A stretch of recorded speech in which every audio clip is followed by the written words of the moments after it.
the great happiness. अनेक जाती संसारम संधाविसम अनिबिसम गहकारकम गवे संतो दुःखा जाति पुनः पुनः गहकारक दिठोसी पुनगेहं न काहसी सपाते फासुका भग्गा गहकुटां विसंखतं विसंखारगं चित्तं तन्हानं खयमज्जगा। संपूर्ण जगाला ज्यांनी सुख शांती मानवता तथा दुःख मुक्तीचा आर्य संदेश दिला असे ते दुःख मुक्तीचे मार्गदाता दुःखमुक्त महामानव महान कारुणिक तथागत भगवान सम्यक संबुद्ध तथागतांनी आपल्या शुद्ध प्रज्ञेतून निर्मिलेला सद्धम्म आणि त्याच सद्धम्माचा गेली 2500 वर्षांपासून सातत्याने अहोरात्र प्रचार आणि प्रसार करणारा पूजनीय भिक्खू संघ, ज्यांच्या महान आणि असीम त्याग प्रभावामुळे आपल्याला जो हा अनमोल असा बुद्ध धम्म लाभला आणि ज्यांच्यामुळे आपल्याला हे एवढे मोठे वैभव प्राप्त झाले, असे महान युग प्रवर्तक भारतीय राज्यघटनेचे प्रमुख शिल्पकार परमपूज्य बोधिसत्व डॉक्टर बाबासाहेब आंबेडकर आणि सर्वच परिवर्तनवादी संत महापुरुषांच्या महान अशा विचारांना स्मरून आज या वर्षावास पर्वातील मंगलमय दिनी आपल्या धम्मदीप बुद्ध विहारामध्ये नंदनवन कॉलनी परिसरातील उपस्थित सर्व श्रद्धा बुद्धिशील संपन्न उपासक उपासिका बालक तथा बालिकांनो, तुम्हा सर्वांच्या प्रती तथा दी ग्रेट हॅपीनेस या यूट्यूब चॅनलचे सर्वच दर्शक आपल्या सर्वांच्या प्रती सद्भावना मंगल मैत्री व्यक्त करतो।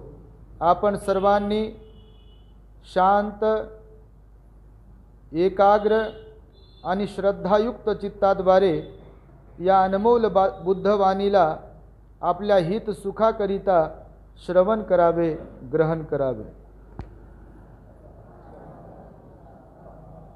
आपण काही दिवसांपासून भगवान बुद्धांनी मानवी जीवनाला पूर्णत्व प्राप्त करून देणाऱ्या 10 पारमितेचा अभ्यास करीत आहोत।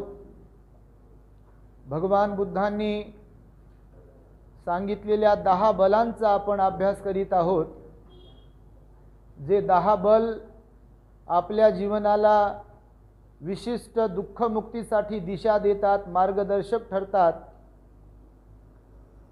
अशा प्रकारच्या 10 पारमिता एक एक करून आपण पाहत आहोत।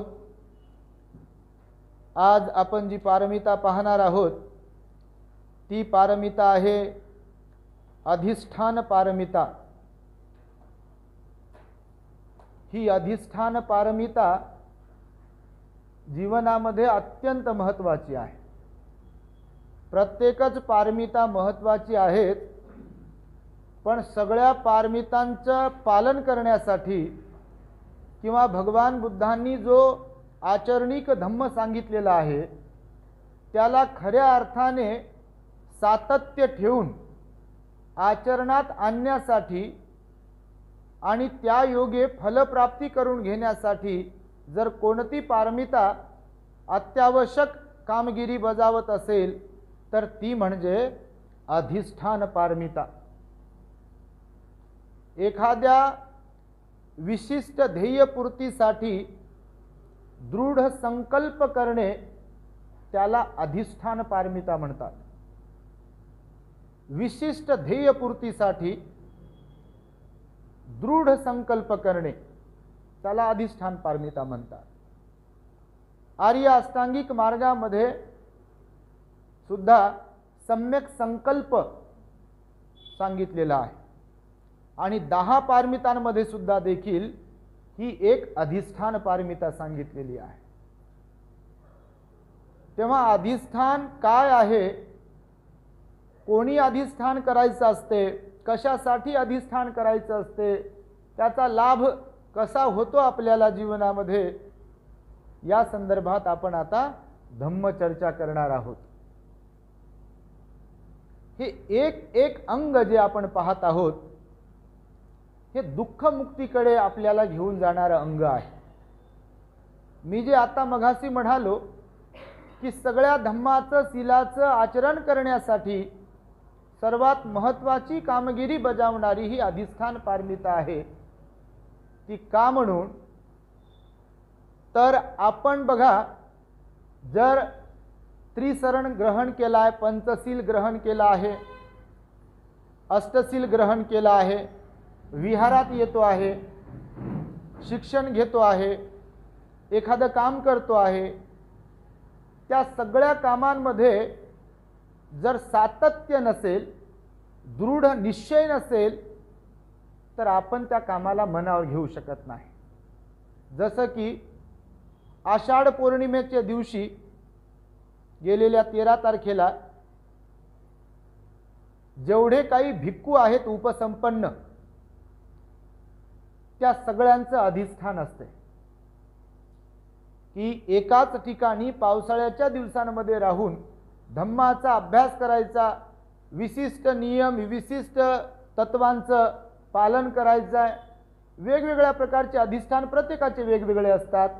प्रत्येक भिक्खू वेगवेगळे अधिष्ठान ग्रहण करतात आणि त्या अधिष्ठानाच्या पूर्ततेसाठी ते अविरत प्रयत्नरत असतात. आता ते ज्याचं त्याच्यावर अवलंबून आहे, कोण कोणतं अधिष्ठान करते आणि त्याच्या पूर्ततेसाठी कोण कसा प्रयत्न करते. तर भिक्खूंचं अधिष्ठान वेगळं आहे, तुमचं अधिष्ठान वेगळं आहे, प्रत्येकाचं अधिष्ठान वेगळं आहे. जसा संकल्प, आता मी जे म्हणालो तुम्हाला की एखाद्या ध्येयाला पूर्ण करण्यासाठी शील ग्रहण केल्यानंतर दृढ संकल्प करावयाचा असतो की मी या शीलाचा भंग होऊ देणार नाही. शीलाचा भंग होणे म्हणजे आपण आपल्यामध्ये अधिष्ठान पारमितेची कमतरता आहे असा त्याचा अर्थ होतो. आपल्या बोलण्यात आणि वागण्यात जर वेगळं असेल तर त्याचाही तोच अर्थ लागतो की आपल्याकडे अधिष्ठान पारमिता नाही आहे. बोललेल्या तत्वावर, बोललेल्या वचनावर कायम राहणे, ठाम राहणे, त्याला देखील आपण अधिष्ठान पारमिता म्हणतो. तर भगवंतांनी ही अधिष्ठान पारमिता कोणत्या उद्देशाने सांगितली आहे? संकल्प तर बरेच असतात. चांगले काम करण्यासाठीचे पण संकल्प करू शकतात लोक आणि वाईट काम करण्यासाठीचे पण ते संकल्प करू शकतात. म्हणजे एखाद्याने संकल्प करावा की मी त्याला मारल्याशिवाय शांत बसणार नाही, हा पण तर संकल्पच झाला, बरोबर की नाही? मी बदला घेतल्याशिवाय शांत बसणार नाही, हा पण तर संकल्पच झाला. परंतु भगवंताने सम्यक संकल्प असा शब्द प्रयोग केला आहे. सम्यक, सम्यक म्हणजे योग्य, सर्वोत्तम, राईट, त्याला इंग्रजीमध्ये म्हटलेलं आहे. सम्यक म्हणजे आपल्या मनुष्य लोकांचा जो जन्म आहे किंवा इतर प्राण्यांचा जो जन्म आहे तो जर आपल्याला मुक्त अवस्थेकडे घेऊन जायचा असेल तर आपल्याला सम्यक संकल्प करणे, अधिष्ठान करणे अत्यंत आवश्यक आहे. जर आपण अधिष्ठान केलं नाही तर आपली ध्येयपूर्ती आपण गाठू शकत नाही. एकदा भगवान श्रावस्तीत राहत होते तर सुदत्त अनाथ पिंडक जे होते ते दररोज विहारात येत होते. 2 वेळा 3 वेळा विहारात येत होते. असंच एक वेळ सकाळी सकाळी विहारात गेले आणि भगवान उपदेश करत होते. मग समोरच्यांची चर्या ओळखून भगवान उपदेश करायचे. मग अनाथ पिंडकाला उपदेश करताना भगवान बुद्ध म्हणाले की बघा सुदत्त, हा संसार जो आहे हा जळत आहे. संसार म्हणजे संपूर्ण सृष्टीला भगवंतांनी म्हटलंय हा संसार तो वेगळा, म्हणजे पती पत्नीचा संसार वेगळा, आणि जगाला पण संसार म्हटलं, जन्म मृत्यूला संसार म्हटलं भगवंताने. तर भगवान बुद्ध म्हणाले, हे बघा सुदत्त, संसार जळत आहे. कशाने? तर राग अग्नीने, द्वेष अग्नीने आणि मोह अग्नीने. म्हणजे बघा भगवंताने रागाला, राग म्हणजे आसक्ती, हा पण शब्द तुम्हाला सांगतो. बौद्ध साहित्यात जो राग शब्द आलेला आहे, तर रोज असा एखादा तरी शब्द येतोय की ज्याबद्दल कन्फ्युजन निर्माण होऊ शकते सर्वसामान्यांच्या मनात. तर आत्ता जो राग शब्द वापरतो आपण, तर तो रागावण्यासाठी म्हणजे क्रोध उत्पन्न होण्यासाठी म्हणून राग शब्द वापरतो. पण भगवंताने राग जो शब्द वापरलाय त्याचा अर्थ आहे आसक्ती, राग. त्याला लोभ पण म्हटलेला आहे. वेगवेगळे पर्यायवाचक शब्द त्याच्यामध्ये काढले, पण आसक्तीला राग असे हा शब्द वापरलेला आहे. तर भगवान म्हणतात राग अग्नीमुळे, द्वेष अग्नीमुळे आणि मोह अग्नीमुळे हा संसार जळत आहे. म्हणजे सगळे लोक जळत आहेत. तर मग हा अधिष्ठान पारमिता याच्यासाठी म्हणून करायची आहे की ज्या 3 अग्नींमुळे आपण जळत आहोत, जळत राहतो, त्यातून सुटका करून घेण्यासाठी आपल्याला अधिष्ठान करावं लागेल. कोणतं अधिष्ठान करावं लागेल? कशासाठीचं अधिष्ठान करावं लागेल? राग अग्नीतून मुक्त होण्यासाठी, द्वेष अग्नीतून मुक्त होण्यासाठी आणि मोह अग्नीतून मुक्त होण्यासाठी आपल्याला अधिष्ठान करावं लागेल. अधिष्ठानाला पाया देखील म्हटलेला आहे, बेस. बेस पाया असतो घराचा. घराचा पाया जर मजबूत असेल तर बिल्डिंग कितीही उंच उभारली तरी ती मजबूत राहू शकते. पण पाया जर कमकुवत असेल, कमजोर असेल, तर लगेचच घर ढासळतात, पडतात. आत्ता कुठेतरी व्हिडिओ आला होता फेसबुक व्हॉट्सअपवरती, मुंबईमध्ये कुठेतरी एका ठिकाणी आत्ता नवीन बांधली बिल्डिंग, ती पूर्ण पण नाही झाली आणि अख्खी बिल्डिंग कोसळली. तर अधिष्ठानाला पाया म्हटलेला आहे भगवंताने. ज्या अर्थी आपण म्हणतो की पानाती पाता वेरमणी, आदिन्ना दाना वेरमणी, कामे सुमिच्छाचारा वेरमणी, मुसावादा वेरमणी, सुरामेरे मज्जपमादठाना वेरमणी. तर भगवान म्हणतात असंच म्हणणं वेगळं आणि क्षणोक्षणी त्या बाबतीतलं अधिष्ठान करून म्हणणं ते वेगळं. प्रत्येक क्षणाला आपल्याला आठवण झाली पाहिजे की मी पंचशील घेतलाय, मी हिंसा करणार नाही. प्रत्येक क्षणाला आपल्याला आठवण झाली पाहिजे मी सील घेतलाय, मी चोरी करणार नाही, मी व्यभिचार करणार नाही, मी खोटं बोलणार नाही. जर दृढ संकल्पपूर्वक घेतला असेल तर आपल्याकडून पंचशिलेचा भंग होऊ शकत नाही, अष्टशिलेचा भंग होऊ शकत नाही. आणि त्यामुळे अधिष्ठान संकल्प खूपच महत्त्वाचा आहे.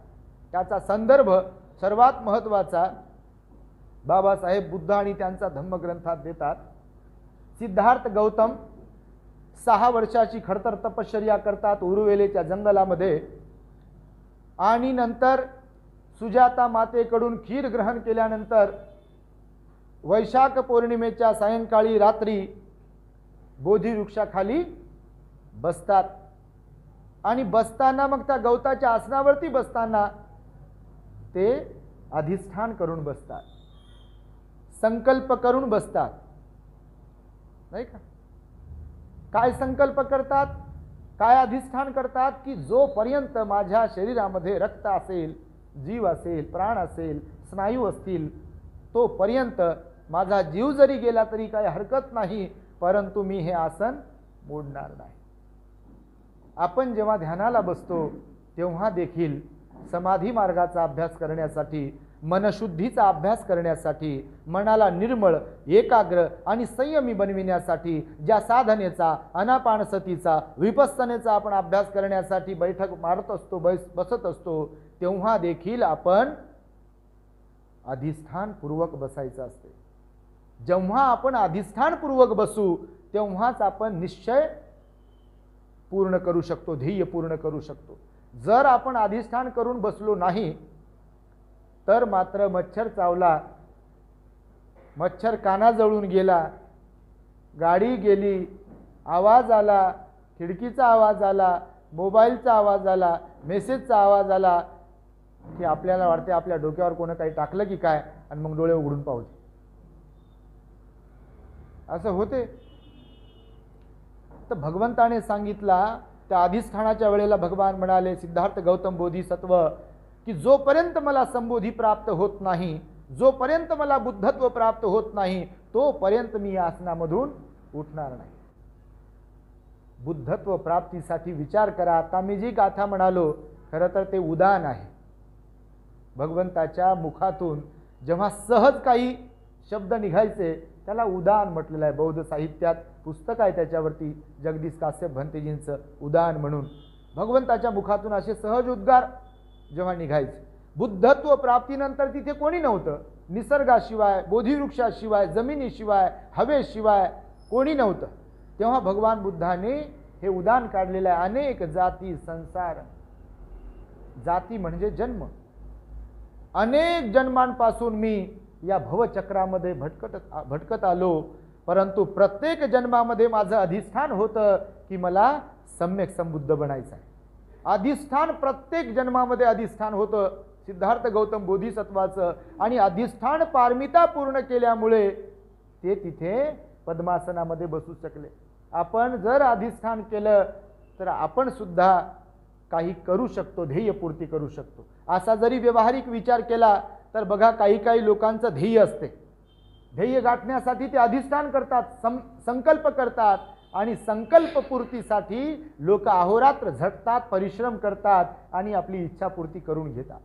कुणाला घर बनवायचा संकल्प असतो, कुणाला गाडी घेण्याचा संकल्प असतो, कुणाचा काहीतरी पास होण्याचा संकल्प असतो, कुणाचा एखादा रिसर्च पूर्ण करण्याचा संकल्प असू शकतो, कुणाचा कोणता संकल्प, कोणता संकल्प. तुम्ही सुद्धा विहारात येण्याचा संकल्प केला पाहिजे. घर गृहस्थी लोक आहात, धम्म मार्ग सर्वश्रेष्ठ मार्ग आहे, तेव्हा विहारात येण्यासाठीचा सुद्धा संकल्प केला पाहिजे. शांत बसण्यासाठीचा सुद्धा देखील संकल्प केला पाहिजे. एकदम एकाग्र बसण्यासाठीचा सुद्धा संकल्प केला पाहिजे. धम्म देसना श्रवण करताना मी कोणत्याही प्रकारची हालचाल करणार नाही, किंवा इकडे तिकडे पाहणार नाही, किंवा बोलणार नाही, हा सुद्धा संकल्प करायचा असतो. तर भगवंतांनी म्हटलेलं आहे ना, किच्छं सद्धम्म श्रवणं. सद्धम्माचं श्रवण करणं कठीण आहे. कोणी आलं त्यांच्याकडे पाहणे, किंवा आपापसामध्ये बोलणे, किंवा खुर्ची वाजवणे, ह्या सगळ्या गोष्टी ज्या आहेत तर त्या किच्छं सद्धम्म श्रवणं मध्ये मोडतात. कठीण आहे सद्धम्माचं श्रवण करणे, भगवान बुद्ध म्हणाले. कारण मनच असं आपलं आहे की लगेच कोणीकडे तरी डायव्हर्ट होतं, म्हणून अधिष्ठान करणे हे अत्यंत आवश्यक आहे. अधिष्ठानाशिवाय ध्येय प्राप्ती करू शकत नाही. ध्यानाला बसताना अधिष्ठान केलं तर आपण ध्यान करू शकतो. जेवढं या शरीराचा लाड करू तेवढं हे आपल्याला बोटावर खेळवते, नाचवते. जेवढं या शरीराचा लाड केला तेवढा वेळ ते आपल्याला बोटावर खेळवते.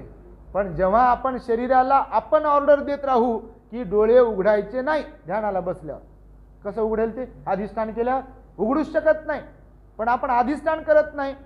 जर हालचाल शरीराची करायची नाही आहे, सिद्धार्थ गौतम बोधिसत्व जर अधिष्ठान करतायत, तर आपल्या प्रत्येकाला त्यांनी सांगितलं, त्यांनी जे जे काही केलं आहे त्यांनी अधिष्ठानपूर्वक केलं आहे, म्हणून आपण देखील अधिष्ठान केलं पाहिजे. चांगले कर्म करण्यासाठीचं अधिष्ठान केलं पाहिजे. बरेच लोक आता प्रत्येकाचे सिक्रेट, आमचे पण अधिष्ठान सिक्रेट असतात, कोणाकोणाचे अधिष्ठान सिक्रेट असतात, असायला पाहिजे. काही काही व्यक्त होतात, काही व्यक्त होत नाही, नाही का?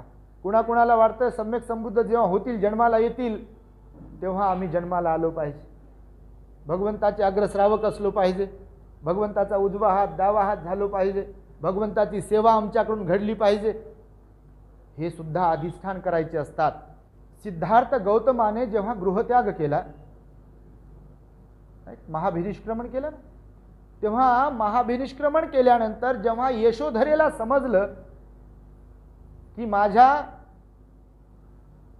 पतीने, माझ्या मालकाने डोक्याचं मुंडन केलंय, तेव्हा तिने सुद्धा आपले सुंदर केस कापून टाकले, मुंडन केलं. जेव्हा तिला समजलं की माझे पतिराज एकच वेळ भोजन घेतात, तेव्हा तिने सुद्धा एकच वेळ भोजन घ्यायला सुरुवात केली. बघा तुम्ही तिच्याच्या चरित्र जे आहे यशोधरेचं, त्याच्यामध्ये हे लिहून आहे. यशोधरा असंख्य जन्मांमध्ये सोबत होते पती पत्नी म्हणून, असंख्य जन्मांमध्ये. त्याच्यासाठी सुद्धा अधिष्ठान तिने केलं होतं. आणि इथे आल्यानंतर जेव्हा 78 वर्षाच्या झाल्या, यशोधरा माता जेव्हा 78 वर्षाच्या झाल्या, भिक्खुणी होत्या त्या, नंतरच्या काळात भिक्खुणी झाल्या. 500 भिक्खुणी सोबत, महाप्रजापती गौतमी, यशोधरा आणि 500 शाक्य कुलीन स्त्रिया. तेव्हा जेव्हा 78 वर्षांचं त्यांचं आयुष्य होतं, तेव्हा एका रात्री त्यांचं परिनिर्वाण होणार होतं. तर भगवंताकडे येतात, भगवंताचं शेवटचं दर्शन घेण्यासाठी, आणि भगवंताला वंदन करतात, प्रदक्षिणा घालतात. भिक्खू संघ, भिक्खुणी संघ असतो, भगवान असतात. आणि त्यांना भगवंताला म्हणतात, भगवान, खरं तर त्या अर्हता असतात, मुक्त झालेल्या असतात, मुक्त झाल्या. यशोधरा माता मुक्त झाल्या, प्रजापती गौतमी मुक्त झाल्या. आणि यशोधरा माता 78 वर्षाच्या, भगवंताचं वय 80 वर्षाचं होतं. 2 वर्षानंतर भगवंताने आपला देह सोडला. तर यशोधरा माता भगवंताला म्हणतात, भगवान, मी यशोधरा असताना आणि आता भिक्खुणी असताना माझ्याकडून आपण जेव्हा सिद्धार्थ गौतम बोधिसत्व होता तेव्हाही, आणि आता धर्मपिता आहात सम्यक संबुद्ध म्हणून, तर आताही या संपूर्ण कालावधीमध्ये माझ्याकडून जर काही अपराध घडला असेल तर त्याबद्दल मला क्षमा करावी, अशी यशोधरा माता म्हणते. आणि मग त्या रात्री परिनिर्वाणाला प्राप्त करते. आता वेळ आली आहे म्हणते की बा शरीर सोडण्याची. आता अर्हत जे असतात त्यांना ते समजतं सगळ्या गोष्टी, कधी शरीर सोडायचं आहे वगैरे वगैरे. आणि त्यांनी मग ते शरीर सोडलं. तर भगवान बुद्ध यशोधरेला बोलताना म्हणतात की तुझ्यासारखी एकनिष्ठ आणि ध्येयाने पछाडलेली स्त्री मी तुझ्यामध्ये पाहिली आहे. म्हणून मी तुम्हाला मघाशी म्हणालो की सिद्धार्थ गौतमाने गृहत्याग केल्यानंतर तिने देखील, सिद्धार्थ गौतमाने जे जे त्यागलंय ते तिने त्यागलं. तिने दागदागिने काढून सोडून दिले, वापरणं सोडून दिले. जर आपल्या पतीने दागदागिने सोडून दिले तर तिनेही दागदागिने सोडून दिले. बघा कुणाचे कोणते अधिष्ठान आणि कुणाचे कोणते अधिष्ठान असतात. सर्वसामान्य लोकांचे वेगवेगळे अधिष्ठान असतात. काहीतरी प्राप्त करून घेण्याचे अधिष्ठान असतात, आणि जे श्रेष्ठ लोक असतात त्यांचे सोडून देण्याचे अधिष्ठान असतात. सोडून देण्याचे जे अधिष्ठान असतात ते सर्वोत्तम असतात, मनुष्याला दुःखमुक्तीकडे घेऊन जाणारे असतात. आणि त्यामुळे यशोधरेनं संपूर्ण अधिष्ठान केलं होतं की जर माझे पती राया गृहत्याग करतात तर मी पण गृहत्याग करेन. महाप्रजापती गौतमीनं आणि शाक्य कुलीन स्त्रियांनी देखील अधिष्ठान केलं होतं की आमच्या कुळातला एक पुत्र जर बुद्ध बनू शकतो तर आम्ही सुद्धा गृहत्याग करणार. आणि म्हणून त्या वैशालीला येतात आणि सगळ्या स्त्रिया गृहत्याग करतात. एवढ्या श्रीमंत घरच्या स्त्रिया असतात त्या, आणि गृहत्याग करतात. अनवाणी पायाने येतात, एकदम त्यांचं पाय सुजलेले असतात. एवढं सुंदर वर्णन केलेलं आहे बघा ते त्या थेरी गाथांमध्ये. म्हणजे एवढ्या उच्च भ्रू घरातल्या स्त्रिया, राजकुलातल्या स्त्रिया जेव्हा अनवाणी पायाने येतात, उन्हामध्ये येतात, तप्त उन्हामध्ये, आणि आनंदाला विनंती करतात, भगवंताला समजून सांगा. त्याच्यामध्ये महाप्रजापती गौतमीनं नेतृत्व केलेलं असते आणि त्याच्यामध्ये यशोधरा देखील असते. तर भगवान म्हणतात की तुझं अधिष्ठान हे जे आहे ते फार वाखाणण्यायोग्य आहे, म्हणजे त्याची कौतुक आणि प्रशंसा करण्यायोग्य आहे. आणि त्यामुळे मी तुम्हाला सांगत आहे की यशोधरेचं सुद्धा अधिष्ठान होतं. अनाथ पिंडकाला भगवान बुद्ध सांगताना म्हणतात की मग हे जे काही संसार जळत आहे त्याच्यासाठी आपण शील पालनाचं अधिष्ठान केलं पाहिजे. म्हणजे राग नष्ट करण्यासाठीचं अधिष्ठान करावं, द्वेष नष्ट करण्यासाठीचं अधिष्ठान करावं आणि मोह नष्ट करण्यासाठीचं अधिष्ठान करावं. अधिष्ठान केल्याशिवाय आपण कुशल चित्ताची एकाग्रता साधू शकत नाही. कारण मन हे चंचल आहे. जोपर्यंत एक निश्चय करत नाही, आपण दृढतापूर्वक आपण संकल्प करत नाही, अधिष्ठान करत नाही, तोपर्यंत आपल्याला काही साध्य करू शकत नाही आपण. एक उदाहरण आहे, भगवंताचे सिद्धार्थ गौतमाचे मावस भाऊ नंद म्हणून होते. महाप्रजापती गौतमीला रूपनंदा आणि नंद अशी मुलं होते. तर रूपनंदा सुद्धा गर्विष्ठ होती, सौंदर्याचा गर्व होता तिला. पण नंतरच्या काळात मग भगवंताला शरण आली. तर जो नंद होता त्याची मजेशीर कथा आहे, त्यानं पण अधिष्ठान केलेलं आहे. तर त्याच्या संदर्भात थोडासा संदर्भ देतोय आपणास मी. नंद जो होता आता गादीवर बसणार होता. सिद्धार्थ गौतम तर गेले होते गृहत्याग करून. राजा शुद्धोधनाला दुसरा कोणी मुलगा नव्हता. आता महाप्रजापती गौतमीकडून झालेला नंद मुलगा होता. तर मग तो आता वयात आला, मोठा झाला, गादीवर बसणार. नेमकं त्याचं मग तेव्हा लग्न जमलं. मग त्याचं लग्न करायचं होतं. नवरी तयार होती, पाहुणे वगैरे तयार होते आणि भगवान कपिलवस्तू नगरीमध्ये होते. मग भिक्षाटनासाठी भगवंताला निमंत्रण देण्यात आलं. आता भगवान आपल्या घरचेच आहेत असा माणूस होता आणि एवढं मोठं कार्य घरामध्ये होत आहे, तर मग सन्मानपूर्वक भगवंताला भिक्खू संघाला निमंत्रित केलं गेलं राजवाड्यामध्ये, कपिलवस्तूमध्ये, शाक्य लोकांकडे. आणि जेव्हा मग भगवान बुद्ध भिक्षाटनासाठी जातात, भोजन दानासाठी, तेव्हा भगवान भोजन वगैरे करतात. आता याच्या नंदच्या लग्नाची जय्यत तयारी सुरू असते. आता नवरदेव असतो. तुम्ही पोरांचे लग्न लावले असतील तुमच्या, तुमचे लग्न झालेले असतील. तर झालेले असतील म्हणजे काय, झालेलेच आहेत लग्न सर्वांचे. तर मग तो नंद जो होता भगवंताचा मावस भाऊ, तो सुंदर होता, देखणा होता. आणि सिद्धार्थ गौतमाचा मावस भाऊ सख्या भावासारखाच होता, कारण महाप्रजापती गौतमीनंच पालन पोषण केलं आहे सिद्धार्थ गौतमाचं. तो मस्तपैकी नवरदेवाच्या ड्रेसमध्ये, सगळं त्याच्या डोक्यात असेल ना, आता लग्न होणार आहे, आम्ही सुटलो त्यातून, फार चांगलं झालं, आमचं अधिष्ठान केलेलं आहे, तर ते पूर्णत्वास जाईल. बाबासाहेबांच्या धम्मक्रांतीला योगदान देण्यासाठी जीवन समर्पित करण्याचं आमचंही अधिष्ठान आहे, नाही का. बाबासाहेबांनी एवढं आपल्यासाठी केलं, त्यांचे गुणगान गातो, पुस्तकं वाचतो, लिहितो, ही गोष्ट वेगळी. पण बाबासाहेबांच्या मिशनसाठी संपूर्ण जीवन कुर्बान करणं हे कधीही श्रेष्ठ असं अधिष्ठान आहे. ते आम्ही अधिष्ठान केल्यामुळं याच्यातून सुटलो एक तर दुःखातून. तर मग नंद जे होते तयार होते, रेडी एकदम लग्नासाठी. पूर्ण त्यांच्या मानसिकतेत तेच, आता लग्न होणार आहे, सुंदर अशी पत्नी पण आलेली होती त्या काळामध्ये. नवरा बायको ते एकत्र मुलगा मुलगी असायचे. राजवाड्यामध्ये, राजघराण्यामध्ये आली मुलगी पण तयार, आता लग्न लागणार आहे. भगवंताचं भोजन वगैरे आटोपलं भिक्षू संघाचं आणि भगवान बुद्ध मग विहारात जाण्यासाठी निघाले. आणि पण ते तयारी, तेव्हाचे लग्न काय काय चालत असेल भरपूर दिवस, अगोदरचे लग्न भरपूर दिवस चालायचे, गाड्या घोड्या नव्हत्या. तर मग ते लग्न आता काय बापा 10 मिनिटात लग्न, सोयरीक करायला आले, लग्न लावून गेले. साक्षगंधात लोक लग्न लावतात आजकाल. हे फार चांगलं आहे, तसं लावलं पाहिजे. बाबासाहेब म्हणाले साधं आणि सिंपल लग्न असलं पाहिजे, जास्त खर्च, कोणावर बोजा पडू नये, कोणाच्या डोक्यावर जास्त बर्डन पडू नये म्हणून. तर मग भगवान निघाले भिक्षाटन करून, भोजन दान घेऊन भगवान निघाले. प्रवचन उपदेश दिला, अनुमोदन केलं, दानानुमोदन, आणि निघाले भगवान बुद्ध. भिक्षू संघ त्यांच्यासोबत. भगवंतानं ज्या भिक्षापात्रामध्ये, भगवंताचं भिक्षापात्र होतं, ज्या भिक्षापात्रात भोजन घेतलं भगवंताने, तर ते भिक्षापात्र भोजनोपरांत नंदकडे दिलं. मग नंदकडे दिलं तर एक तर नंद भाऊ पण होता आणि उपासक पण होता. आता भगवान सम्यक संबुद्ध, भगवंताला ताडू शकत नाही ना आपण, क्रॉस करू शकत नाही, काही म्हणू शकत नाही भगवंताला.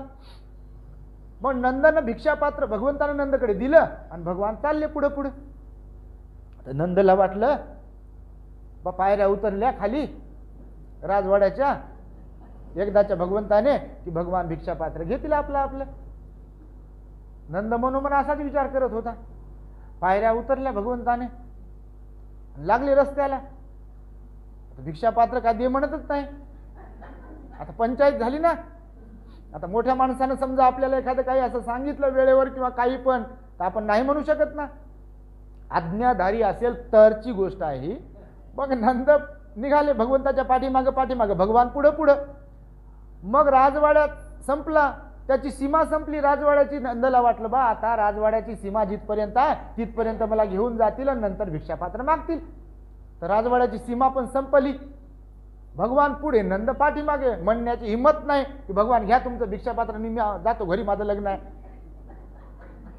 असं नाही म्हणू शकत ना. भगवंताला कोण काय म्हणेल. राजे लोक झुकायचे भगवंतासमोर, नंद कसा म्हणेल. मग राजवाड्याची सीमा संपली, नगराची सीमा संपली, तरी नंद पाठीमागे भिक्षापात्र घेऊन भगवान पुढे. एक नाही, दोन नाही, काय नाही. भगवान काय बोलत नव्हते. नंदला बोलण्याची हिंमत नाही, भगवान बोलत नाही तर कोणी भिक्खूही बोलत नव्हते. ही खासियत होती, विशेषता होती. भगवंताचा सन्मान होता त्याच्यामध्ये. मध्येच कोणी बोलायचं नाही किंवा मनानच भलतंच काहीतरी बोलायचं नाही. शहाणपण कोणी शिकवायचं नाही भगवंताला. भगवान सम्यक संबुद्ध होते. मग नगराची सीमा संपली, नगर संपलं आणि विहाराची सीमा लागली, तरी काय भगवंतानं ब्र नाही काढला. भिक्षापात्र घे म्हणून काय म्हटले नाही भगवान बुद्ध त्याला. आणि मग जवळपास विहाराच्या पण आले. नंदच्या मनात तर विचार सुरू होते की आता माझं लग्न आहे उद्या, आता माझं लग्न आहे उद्या, नवरी पण सजलेली आहे, मी पण तयार आहे, सगळे कामं झालेले आहेत, पाहुणे आलेले आहेत. तुमच्या पण डोक्यात राहते ना तसं काय काय. डोक्यात नसतं तर मेणबत्ती थोडी विसरली असती लग्नाच्या मंडपाच्या स्टेजवर. लग्न डोक्यात जर नसते तर माचीस थोडी विसरते. लग्न डोक्यात नसते तर अगरबत्ती थोडी विसरते. लग्न डोक्यात नसते तर भंतीला फोन करायचं थोडी विसरते. लग्न डोक्यात नसते तर ह्या सगळ्या गोष्टी थोडी घडतात. लग्न डोक्यात जास्तच घुसलेलं असते म्हणून तर जास्त वेळ होते लग्नाला. लग्न जास्त डोक्यात घुसलं नसतं तर वेळ कशाला झाली असती. वेळेवर केला असता, लोकांचा विचार केला असता, भंतीचा लग्न लावणाऱ्यांचा विचार केला असता, वेळेचा विचार केला असता, अगरबत्तीचा विचार केला असता, मेणबत्तीचा विचार केला असता, मूर्त्यांचा विचार केला असता, फुलांचा विचार केला असता. तिथे नवरी नवरदेवाला ठेवलेलं सोफा आहे पण भंतीला बसायला खुर्चीचा विचार नाही तर तोच. हे मुद्दा म्हणून सांगतोय मी, हे लाईव्ह जात आहे, हे घडतंय असं. हे जे सांगतो मी तर तुम्हालाच नाही, तर हे आपलं द ग्रेट हॅपीनेस चॅनल आहे. हे सर्वत्र जाते. लग्नाला वेळ होते आपल्याकडे. लग्न डोक्यात घुसल्यामुळे वेळेवर म्हणता कोणाकडे माचीस आहे का. मग बिडी पिणाऱ्या माणसाची माचीस भगवंताला मेणबत्ती लावण्याची. बिडी पिणाऱ्या माणसाची म्हणजे व्यसन करणाऱ्या माणसाची माचीस भगवंताला मेणबत्ती लावायला वापरतात काही काही लोक. म्हणजे आपले विचार, आपली मानसिकता कशी आहे बघा. असं होते कधी कधी. आता सध्या आम्ही काय अवेळी लग्न लागत असेल तर जात नाही. तर मग विहारात पोहोचले भिक्षू संघ, भगवान बुद्ध, नंद. आता विहारात पोहोचल्यानंतर मग भगवान बुद्ध असे उभे. नंद असा भिक्षापात्र हातात घेऊन भगवंताच्या समोर, बाजूला सारीपुत्र, महामोगलान, भिक्खू. आता ती लक्षात गोष्ट तर सगळ्यांच्याच आली, त्या भिक्खूंच्या पण, किंवा भगवंताच्या मनात काहीतरी सुरू आहे.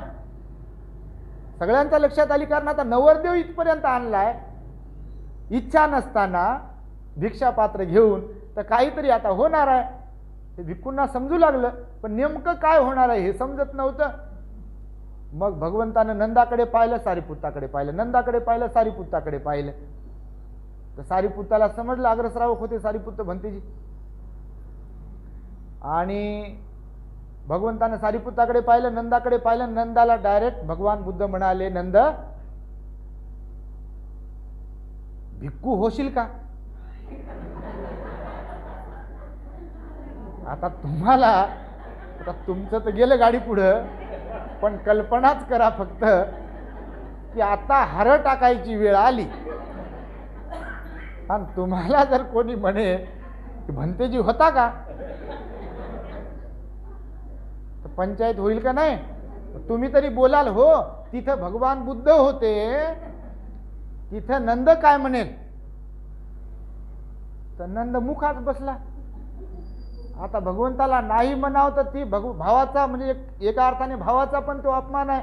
मोठा भाऊ आहे, भावाचा अपमान. सम्यक संबुद्ध म्हणून पाहिलं तर सम्यक संबुद्धाचा अपमान. एवढ्या मोठ्या भिक्खू संघामध्ये आणि विशेष म्हणजे साऱ्या जाती धर्माचे लोक आले तिथे भिक्षू संघामध्ये होते आलेले.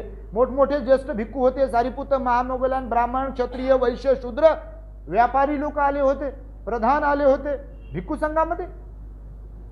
याच्या मनात विचार येत होता, आता भगवंतानं म्हटलंय आपल्याला तर नाही म्हणा तर हे बाकीच्या लोक काय विचार करतील भिक्खू लोक. अरे गड्या, दुसरे तर भिक्खू झालो, आपण तर भिक्खू झालो, भगवंताच्या भावाला भगवान बुद्ध स्वतःहून म्हणाले हा नाही म्हणतोय. तर तो नाही म्हणाला नाही काही, पण हे मग दोनदा तीनदा भगवान बुद्ध म्हणाले नंद. तर तो भान हरपत होता ना तो. ते आता सांगितल्यानुसार लग्न डोक्यात, नवरी डोक्यात, पाहुणे डोक्यात, ते सजावट डोक्यात त्याच्या. आणि भगवान बुद्धाचं चाललं त्याला एकदा दोनदा तीनदा. नंद भिक्खू होतो का? आता भगवान बुद्ध दोनदा तीनदा म्हणायचे. मग आता हा मौनच राहिला होता, काही म्हणू शकला नाही. आणि काही म्हणू शकला नाही तर मग लगेच सारीपुत्ताला भगवंतानं इशारा केला, सारीपुत्त नंदला दीक्षा देण्यात यावी. भिक्खूची दीक्षा हो. आपल्या राहुलाला पण असंच झालं होतं. राहुल वारसा हक्क मागत मागत विहारापर्यंत आला आणि तेव्हाही सारीपुत्ताला भगवंताने सांगितलं होतं, सारीपुत्त राहुल काय म्हणतोय, माझा वारसा हक्क मला द्या, आपण माझे पिता आहात. आता धर्मपिता म्हणून सगळेजण भगवंताला धर्मपिता म्हणायचे, धम्मपिता म्हणायचे.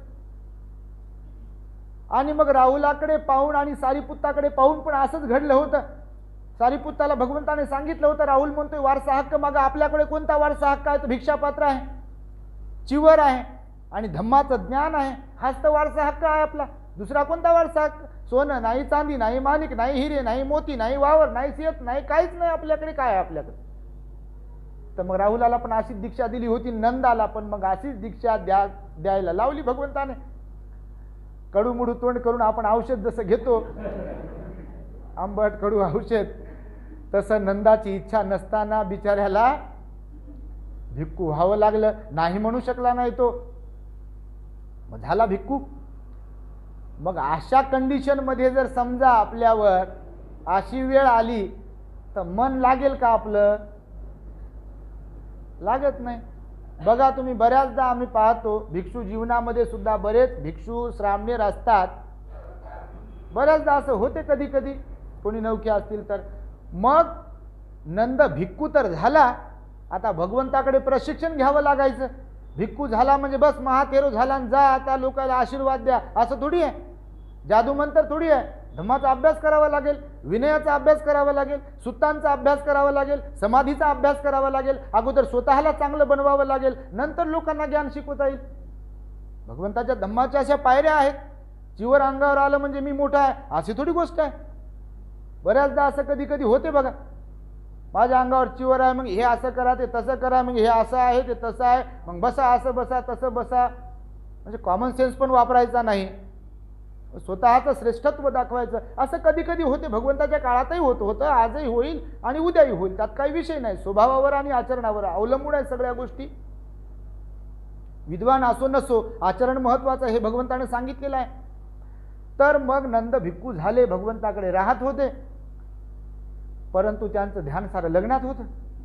मग ध्यानाला बसले की ते बायको, सोयरे, ते महल, तेच आठवत होतं तुम्हाला नंदला. तुम्हाला पण आठवत असेल कधी तुम्ही ध्यानाला जर कधी गेले असाल, किंवा आता इथं जर डोळे बंद करून तुम्हाला समजा 2-4 घंटे बसवलं, समजा सकाळी तर आपण ध्यान करतो, बरेच लोक येतात, लाभ घेतात. मनाच्या एकाग्रतेसाठी, शांततेसाठी, संयमासाठी, स्वतःला सन्मार्गामध्ये प्रतिष्ठित करण्यासाठी ध्यान केलं पाहिजे. ध्यान अत्यावश्यक आहे. ते कोण शिकवते, कोण शिकवलं, काय शिकवलं या भानगडीत पडायचं नाही. कोणतं पुस्तक लिहिलंय, कोण नकारात्मक लिहिलंय, कोण सकारात्मक लिहिलंय त्या भानगडीत पडायचं नाही. ज्याला कुणाला मनशांती पाहिजे आहे, ज्याला कुणाला मनशांती हवी असेल, ज्याला कुणाला चित्ताची अवस्था एकाग्रता बनवायची आहे, निर्मळ अवस्था बनवायची आहे, आपल्यातले विकार कमी करायचे आहेत, काढायचे आहेत, त्यांच्यासाठी या जगात एकमेव जर कोणतं औषध असेल तर ते औषध आहे ध्यानाचं, साधनेचं. दुसरं कोणतंच औषध नाही.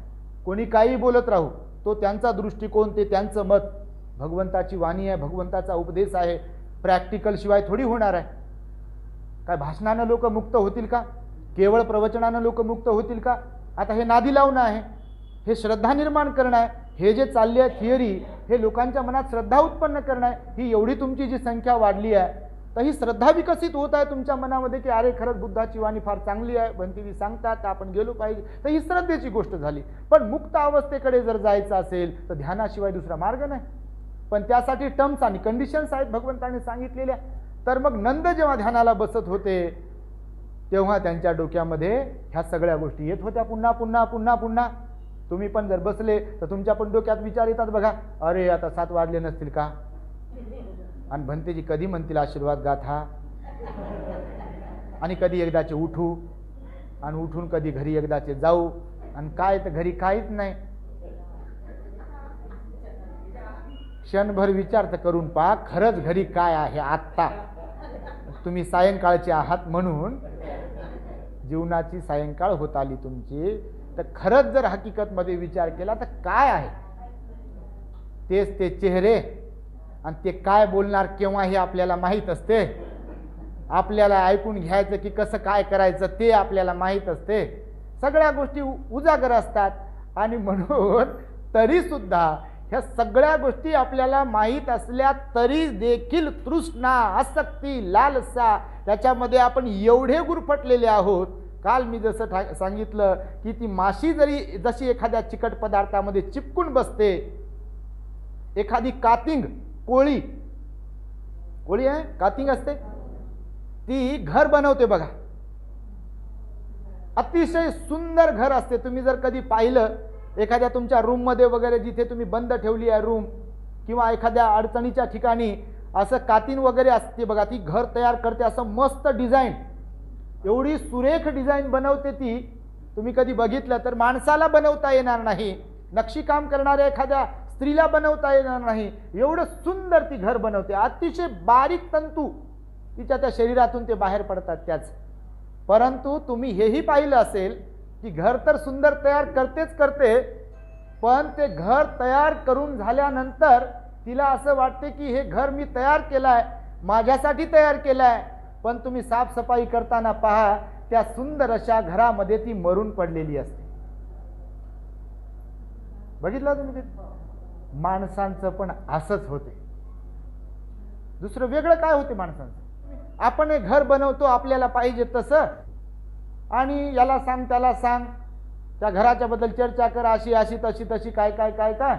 आणि नंतर एक दिवस येते, ज्या घराला आपण बनवलं, मोठ्या चांगल्या आयडिया लढू बनवलं, कोणकोणते कारागीर आणले, डिझाईन बनवली, काय काय हौसेनं बनवलं, आणि एक दिवस असा येते घर इथंच राहते, आणि त्याच बनवलेल्या घरात आपला जीव जाते. किंवा समजा दवाखान्यात जीव गेलाच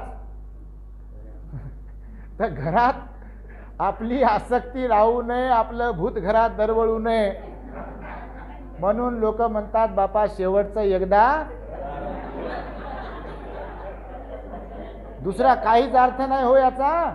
दुसरा काय अर्थ आहे का याचा? दुसरा काय अर्थ आहे का? बा घरात चिटकून राहू नये. ते मनाची अवस्थान भूत लागून आपल्याला त्रास देऊ नये. मग बाप असो, माय असो, का कोणी असो, शेवटचं एकदा म्हणतात 5 मिनिटं म्हणतात एकदा घरात ठेवू द्या, आणि मग उचला म्हणतात लगेच पुन्हा. असंही म्हणत नाही की बा 2-3 दिवस राहू द्या एकदा. तर नंद मग ध्यान करत होते, तर नंदाचं काही ध्यान लागत नव्हतं. भगवान बुद्ध आपल्या दिव्य दृष्टीने पाहत होते, परचित्त ज्ञानी होते भगवान बुद्ध. समोरच्यांची मानसिकता जशाच तशी ओळखणारे भगवान होते. तर नंद भगवान पाहत होते नंदची मानसिकता. नंद बसले तर खरे, पण चित्त सारं घरी होतं. मग भगवान बुद्धानं नंदला सोबत घेतलं. एका ठिकाणी दोघंच निघून गेले. मग जाता जाता रस्त्यानं भगवंतानं नंदला समजून सांगण्यासाठी म्हणून नंदला भगवान म्हणाले, नंद हे पहा, होणाऱ्या बायकोसाठी, त्या मुलीसाठी, त्या राजगादीसाठी, त्या घरासाठी एवढा विचार नका करू. एवढा नको विचार करू. जीवन नश्वर आहे, क्षणभंगूर आहे. पण नंद काय ऐकायला तयार नाही. भगवान रडत होता. नंद रडतात बापा लोक, हो ना. त्या आसक्ती आहे ना, अटॅचमेंट आहे ना ती एकदम, लोक रडतात. नंद रडत होते. मग भगवान आता काय म्हणू शकत नव्हते, मी जातो घरी, पण रडत होते असं. आणि सारे भिक्खू पाहत होते, हसत होते. अरे नंद रडतोय, नंद नाराज राहतोय, भाकर गोड लागत नाही. तर नंदला भाकर गोड लागत नव्हती, मन लागत नव्हतं, चित्त लागत नव्हतं. एकीकडे पाहिलं की एकीकडेच पाहत होते. ध्यानात मन रमत नव्हतं, प्रवचनात मन रमत नव्हतं. मग भगवान एकीकडे घेऊन गेले त्यांना आणि त्यांना समजून सांगितलं की पहा, तुमची होणारी जी बायको आहे जगात तीच लय सुंदर आहे असं वाटते का तुम्हाला? जर भगवान नंदला म्हणतात, जर तीच सुंदर आहे असं वाटत असेल आणि म्हणून तिच्यात जीव रमला असेल, तर असं म्हणतात भगवान बुद्ध नंदला घेऊन देवलोकात गेले आणि तिथे मग अप्सरा आणि सगळ्या गोष्टी दाखवल्या भगवंताने. तर होणाऱ्या त्या नंदच्या बायकोपेक्षा सुंदर सुंदर मुली, जसं खेमा राणीला भगवंतानं आपल्या रिद्धीच्या बल्लाने दाखवलं होतं, तिच्यापेक्षा सुंदर त्या दिवशी मी दाखवलं, सांगितलं तुम्हाला. तर मग नंदला सुद्धा भगवंताने दाखवलं की बघ, ज्या मुलीबरोबर तुझं लग्न होत आहे, ज्या तरुणीबरोबर तुझं लग्न होत आहे, तीच सुंदर आहे, म्हणून तिच्यामध्ये तुझं मन जर रमत असेल, तर आता हे बघ, ह्या अप्सरा खूप सुंदर आणि देखण्या काय जे असेल ते लावण्यवती वर्णन केलं आहे त्याचं. मग नंदन भगवान तिथे गेले. मग विचारपूस झाली की बा ही एवढी मोठी जय्यत तयारी कोणासाठी आहे, एवढ्या अप्सरा, हे सुंदर डेकोरेशन, काय काय काय काय त्याचं वर्णन आलेलं आहे. तर मग सांगण्यात आलं नंदला की भगवंताचे मावस भाऊ नंद आहेत, ते भिक्खू बनलेले आहेत आणि ते जेव्हा गतप्राण होतील तेव्हा ते देवता योनीमध्ये जन्मग्रहण करणार आहेत. आणि ह्या सगळ्या अप्सरा ज्या दिसतात तर त्या त्यांच्या स्त्रिया होणार आहेत, पत्नी होणार आहेत आणि नंद हे राजा होणार आहेत. नंदला वाटते असं आहे का ते? आता भगवंताच्या धम्मामध्ये ब्रह्मचर्य सांगितलं भिक्खूंसाठी भगवंताने. तर भगवान बुद्धाने समजून सांगितलं की नंद पहा, तू जर ब्रह्मचर्य व्रत धारण करशील तर तुझ्या स्त्रीपेक्षा ह्या सगळ्या स्त्रिया तुला प्राप्त होऊ शकतात. तर रिद्धीच्या बलाने भगवंताने त्याला कन्व्हिन्स करण्याच्या दृष्टिकोनाने जसं काही भगवान बुद्धाने सांगितलं असेल त्याला, तर त्याला वाटलं की हे असं खरं आहे का. मग पुन्हा इकडे आल्यानंतर विहारात नंदच्या डोक्यात अप्सरा घुसल्या. आता माणसाचं मन आहे, स्त्री असो पुरुष असो, काय डोक्यात घुसेल आपल्या. तुम्ही दुकानात जर गेल्या आणि एक वस्तू पाहिली तर मन आहे, ही वस्तू पाहिली, सुंदर वाटली आणि दुकानदाराला सांगितलं अजून एखादं काही आहे का बघा याच्यापेक्षा सांग. मग दुकानदाराने दुसरी दाखवली की ही गेली तिकडे आणि त्या दुसरीमध्ये मन गुंतलं. सगळ्या बाबतीत असं होते, एकाच गोष्टीवर मन टिकून राहत नाही, हे चंचल मन आहे. आणि म्हणून नंदला डोक्यातून आता ती होणारी स्त्री जी होती त्याची पत्नी, ती गेली डोक्यातून आणि नंदच्या डोक्यात घुसला आता अप्सरा बरोबर आपण राहू शकतो. तर मग आता आपण ब्रह्मचर्य व्रत धारण केलं पाहिजे. आणि नंदनं मग मनावर घेतलं. भिक्खू पण त्याला चिडवू लागले होते की अरे काय अप्सरांसाठी नंद ब्रह्मचर्य पालन करते वगैरे वगैरे. मग भगवंताने त्याला कसीन दिलं, कर्मस्थान दिलं, 40 कर्मस्थान सांगितले भगवंताने मुक्तीसाठी पुढे ध्यानामध्ये अभिधम्म पिटकामध्ये.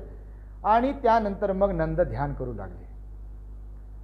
आणि ध्यान करता करता करता करता एक दिवस मग अधिष्ठान करून त्यांनी ध्यान केलं. तर ही अधिष्ठान पारमिता तुम्हाला सांगण्यासाठी सांगितली. भगवान म्हणतात मग त्या नंदने अधिष्ठान केलं की दुःख मुक्तीसाठी, निर्वाण प्राप्तीसाठीच, आणि ध्यानाला सुरुवात केली. आणि लगेचच काही दिवसांमध्ये नंद सुद्धा दुःखमुक्त झाले, अर्हत झाले. तर याला म्हणतात अधिष्ठान पारमिता. एखाद्या विशिष्ट ध्येयपूर्तीसाठी दृढ संकल्प करणे त्याला अधिष्ठान पारमिता म्हणतात. आणि ती अधिष्ठान पारमिता आपण पूर्ण करत राहिलो पाहिजे.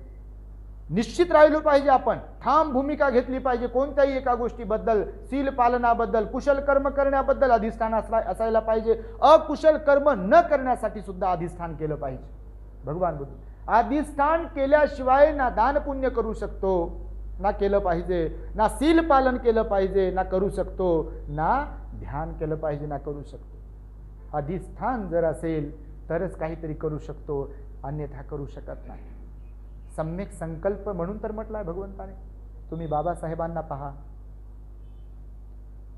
संकल्प कशाला म्हणतात हे आपणास सर्वात मोठ्या उदाहरणाने समजेल. संकल्प कशाला म्हणतात, ध्येयपूर्ती करण्यासाठी दृढ निश्चय करणे कशाला म्हणतात हे तुम्हाला बाबासाहेबांच्या उदाहरणावरून समजेल. आत्ता काही दिवसांपूर्वी आम्ही गुजरात धम्म दौऱ्यावरती गेलो होतो. गुजरातमध्ये फार इच्छा होती गुजरातमध्ये जाण्याची. ती यासाठी होती इच्छा की बाबासाहेब बडोद्याला सयाजीराव गायकवाडांकडे कामाला होते. विदेशातून शिकून आले. सयाजीराव गायकवाडांनी त्यांना विदेशात जाण्यासाठी शिष्यवृत्ती देऊ केली होती. म्हणून बाबासाहेब शिक्षण घेतलं तिकडे आणि नंतर मग आले भारतामध्ये. आणि भारतात आल्यानंतर बाबासाहेब बोधिसत्व होते. वचनावर वचनबद्ध राहणारे बाबासाहेब बोधिसत्व होते ना. वचन दिलं होतं सयाजीराव गायकवाडांना की जेव्हा मी विदेशातून शिक्षण घेऊन येईल तेव्हा आपल्याकडे नोकरीवरती रुजू होईल. वचनपूर्तीसाठी बाबासाहेब गेले बडोद्याला मुंबईवरून रेल्वेने. सूट बूट टाय कोट, ते गोरेपान चेहरा त्यांचा बघा फोटोमध्ये कसं सुंदर होतेच सुंदर बाबासाहेब. धीड धापड एकदम सुंदर. अनेक लोकांनी पाहिलं बाबासाहेबांना, बऱ्याच लोकांनी पाहिलं, आज ते जिवंत आहेत. तर बाबासाहेबांचं सौंदर्य, ते भारदस्तपणा, ते विद्वत्ता, ते ज्ञान, ज्ञानाची चकाकी. एखादा माणूस सिलवान असेल तर त्या सिलाचं जे वेगळं चमक असते, तेज असते सिलाचं, चारित्र्य संपन्नतेचं, ब्रह्मचर्याचं एक वेगळं तेज असते. बाबासाहेबांमध्ये ते सगळ्या गोष्टी होत्या. आणि बाबासाहेब तिथे राहिले, सयाजीराव गायकवाडांकडे काम करत होते. परंतु गुजरातमध्ये त्यावेळेसची परिस्थिती अशी होती की प्रचंड जातीवाद होता. प्रचंड जातीयवाद, शूद्रांना पायाखालचं जीवन होतं एकदम. पण बाबासाहेब विदेशातून शिकून आलेले आहे तर गुजराती लोकांना वाटलं की कोई बडा आदमी होगा, म्हणजे कोणत्या तरी उच्च जातीतला माणूस असेल असं त्यांना वाटलं असेल. म्हणून सुरुवातीच्या काळामध्ये बाबासाहेबांसोबत एकदम चांगले, नम्रतापूर्वक, प्रेमाने, आपुलकीने, जिव्हाळ्याने लोक राहिले. बाबासाहेब नाव बदलून आणि जात बदलून गुजरातमध्ये राहिलेले आहेत, इतिहास आहे. आणि तिथे राहत असताना मग जेव्हा लोकांच्या लक्षात आलं तर ते जानवं वगैरे घालत असतात. हे जे लोक असतात विशिष्ट जातीचे, तर ते काहीतरी जानवं वगैरे घालतात. आणि त्यांच्या व्यतिरिक्त जे लोक असतात ते जानवं घालू शकत नाही. त्यांचं असं काहीतरी असतं, ते इथं खिसा असतो असा आडवा, काय जे असेल. तर मग एक दिवस शर्ट काढल्यानंतर कपडे बदलताना एक जण आला असाच बाबासाहेबांना भेटण्यासाठी म्हणून, आणि गमछा ते काय जे असेल ते, तर त्यानं पाहिलं कपडे काढताना बाबासाहेबांना, तर त्यांची जी ओळख आहे त्यांच्या जातीचा माणूस म्हणून ओळखण्याची, तर कायमस्वरूपी झोपताना, उठताना, बसताना ते सोबत ठेवावं लागते म्हणतात. ते काहीतरी असते त्यांचं ते. तर मग बाबासाहेबांकडे तर नव्हतं ते. मग नव्हतं तर मग तो जो भेटायला आला होता तो लाल बुंद झाला रागाने. बाबासाहेबांना गुजरातीमध्ये, तुम्ही आमच्या जातीचे नाही, तुम्ही कोणत्या जातीचे आहे वगैरे वगैरे. तर मग बाबासाहेबांनी, आता प्रसंगच असा आला होता तर मग सांगितलं प्रामाणिकपणे, मी असा महार जातीतला आहे. तिथून प्रकरण तापलं बघा. आणि प्रकरण एवढं तापलं की त्या माणसाने मग त्याच रात्री, ऑफिस सुटल्यानंतर ही घटना घडली असेल, आणि त्याच रात्री त्या माणसाने 50-100 लोक आणले, कोणाकडे काठी कोणाकडे काय, आणि रूमच्या समोर उभे सारे लोक एकदम शिवीगाळ काय काय काय काय बोलत असतील अर्वाच्य भाषेमध्ये. एवढा मोठा महामानव, तुम्ही कल्पनाच करू शकता, आपण कल्पनाच करू शकतो काय वाटलं असेल त्या माणसाला. एवढी विद्वत्ता, एवढ्या डिग्र्या, एवढं ज्ञान, सील, सगळ्या गोष्टी त्यांच्यामध्ये. लोक, इंग्रज लोक त्यांना सलाम करत होते, आणि इथे छाटछूट लोक, ज्यांची लायकी नव्हती, असे लोक बाबासाहेबांना शिवीगाळ करत होते. बाबासाहेब रडकोंडीला आले. बाबासाहेबांना सांगितलं की आत्ताच्या आत्ता तुम्ही रूम खाली करा आणि निघून जा, इथे बिलकुल थांबायचं नाही. निघावं लागलं बाबासाहेबांना. सुटकेस, आपलं जे काही कपडे बिपडे होते काढले बाबासाहेबांनी. मी त्या जागेवर जाऊन आलो मुद्दामहून की ज्या झाडाखाली बाबासाहेब म्हणतात की रात्रीला रडत बसले होते. ते वडाचं झाड आता ते तुटलेलं आहे, छोटंसं झाड लावलं, फोटोमध्ये तुम्ही पाहिलं असेल तर ते त्याच झाडाची एक शाखा तिथे लावली आहे. तर त्या झाडाखाली रडले, केवळ रडले नाही तर ते बोधिसत्व होते. वाईट तर वाटलंच त्यांना, पण त्यांनी केवळ स्वतःचा विचार नाही केला. आपल्यासारखा सर्वसामान्य एखादा असता तर त्यांच्या पाया पडत बसला असता किंवा ॲडजस्ट केला असतं, विसरूनही गेला असता. पण महामानव होते, बोधिसत्व होते, तर केवळ रडले नाही तर तिथे त्यांनी दृढ संकल्प केला. काय संकल्प केला? की आज माझ्यावर जी वेळ आली आहे, एवढा मोठा शिकलेला, डिग्र्या घेतलेला, शील चारित्र्यामध्ये परिपूर्ण मी असताना देखील माझ्याबरोबर हा अन्याय अत्याचार घडला, नको ती गोष्ट माझ्यावरती घडली, मरण्यावर गोष्ट माझ्या येऊन ठेपली होती.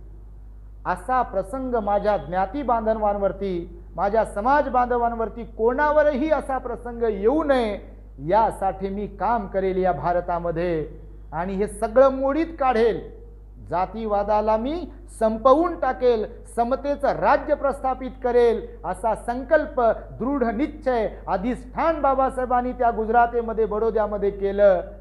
आणि केवळ अधिष्ठान केलंच नाही तर त्या पूर्ततेसाठी त्याच्या जीवाचं रान केलं. 4 लेकरं जाऊ दिले, बायको जाऊ दिली, बिलकुल स्वतःच्या संसार प्रपंचाकडे लक्ष दिलं नाही. आणि म्हणून आज आपल्या वाट्याला हे सोन्याचे दिवस आलेले आहेत.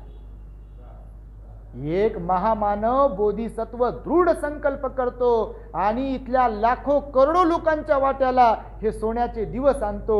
हे केवळ एका दृढ निश्चयामुळे, अधिष्ठान पारमितेमुळे, एका सम्यक संकल्पामुळे घडू शकते. त्यासाठी म्हणून तुम्हाला हे मी उदाहरण सांगितलं आहे. भगवंताचं उदाहरण तर आहेच आहे आणि बाबासाहेबांचं हे फार मोठं उदाहरण आहे. तर आपण सुद्धा अशा प्रकारचे संकल्प केले पाहिजे. अशा प्रकारचे संकल्प केले पाहिजे. कोणते संकल्प केले पाहिजे?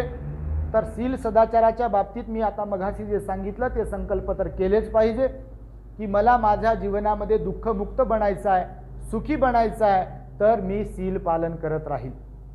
केवळ म्हणणार नाही, म्हणण्यासाठी फक्त जे काही पंचशील अष्टशील आहे फक्त म्हणण्यासाठी म्हणणार नाही, तर मी संकल्पपूर्वक दृढ संकल्प करून, अधिष्ठान करून मी या सगळ्या शीलाचं पालन करेल असा संकल्प केला पाहिजे, दृढ निश्चय केला पाहिजे, अधिष्ठान केलं पाहिजे. मी माझ्यातले अवगुण काढून टाकण्याचा संकल्प केला पाहिजे. माझ्यामुळे कुणाचं मन दुखत असेल, माझ्या बोलण्यामुळे, माझ्या वारंवार बोलण्यामुळे कुणाचं मन दुखत असेल, तर मी माझं मौन पाळण्यासाठीचा सुद्धा संकल्प केला पाहिजे. अनेक संकल्प करू शकतो, अनेक दृढ निश्चय करू शकतो आपण. बऱ्याचदा आपल्याला लक्षात येते की आपलं काहीतरी चुकते, तर भगवान म्हणतात की ते अधिष्ठान करा की हे कर्म मी करणार नाही. आपल्या बोलण्यामुळे जर काही गोष्टी बिघडत असतील, म्हणजे घर गृहस्थीतल्या का होईना, तर आपण संकल्प केला पाहिजे, अधिष्ठान केलं पाहिजे की मी मौन राहील, मौन राहील. आपल्यामुळे जर कुणाचं मन दुखत असतील, आपल्यामुळे जर भांडण होत असेल, आपल्यामुळे शंका येत असेल कुणाला, किंवा आपल्यामुळे कुणाचं वाईट होत असेल, तर तोंड बंद ठेवलं तर फायदा होईल की नुकसान होईल? फायदा होईल. होऊन काय होईल ते शिव्या देतील, ते बोलतील, पण उद्या चालून आपली सत्य पारमिता, आपली अधिष्ठान पारमिता आपल्याला सांगत राहील की गड्या बोलायचं नाही. जर कुणाला वाटत असेल की या मार्गाने तुम्ही चालले आणि आम्हाला सहन होत नाही, बिलकुल मार्ग बदलायचा आणि संकल्प करायचा की या मार्गाने जाणार नाही. घरच्या लोकांना वाटत असेल की रात्रंदिवस घरातच बसतात, तर इथं येण्याचा संकल्प करा. बाहेर जाण्याचा संकल्प नका करू, पुन्हा बिघडते गोष्ट. मग तर इथं येण्याचा, विहारात येण्याचा संकल्प करा, ध्यानाला जाण्याचा संकल्प करा की मी ध्यानच करत राहील, मी शील पालनच करत राहील, मी बोलेल तर गोडच बोलेल, म्हणजे प्रेमानच बोलेल, असे संकल्प करा. हे सुद्धा अधिष्ठान आपण करू शकतो आणि करायला पाहिजे. शील पालनाचं अधिष्ठान, तोंड बंद ठेवण्याचं अधिष्ठान, डोळे बंद ठेवण्याचं अधिष्ठान, ध्यानाच्या वेळेला स्वतःला चांगलं बनवण्याचं अधिष्ठान, स्वतःतले वाईट दुर्गुण काढून टाकण्याचे अधिष्ठान. अधिष्ठान केल्याशिवाय काही करू शकत नाही. आताही बघा तुम्ही, अनेक प्रकारचे अधिष्ठान असतात. अधिष्ठान केलं तर काहीतरी प्राप्त करू शकतो आपण. म्हणून आज ही अधिष्ठान पारमिता आपणास मी समजून सांगण्याचा प्रयत्न केला आहे, वेगवेगळे उदाहरणं देऊन समजून सांगण्याचा प्रयत्न केला आहे. तेव्हा निश्चितपणे आपण सर्वजण भगवान बुद्धांनी सांगितलेल्या दान, शील, समाधी या मार्गाला आचरणात आणण्यासाठी, अर्थात सदाचारी बनण्यासाठी, चांगलं वर्तन आपलं बनविण्यासाठी, अवगुणांना नष्ट करण्यासाठीचा आपण संकल्प करत राहाल. त्रिरत्नांवर श्रद्धा दृढ ठेवण्यासाठीचा संकल्प अधिष्ठान आपण करत राहाल.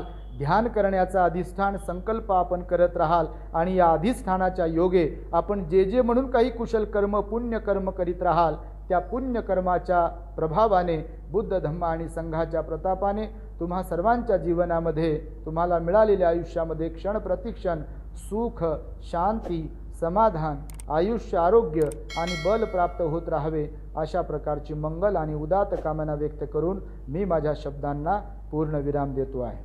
भवतो सर्वमंगलं रक्षन्तु सर्वदेवता सर्वबुद्धानुभावेन सदा सोथी भवन्तु ते. भवतु सर्वमंगलं रक्षन्तु सर्वदेवता सर्वधम्मानुभावेन सदा सोथी भवन्तु ते.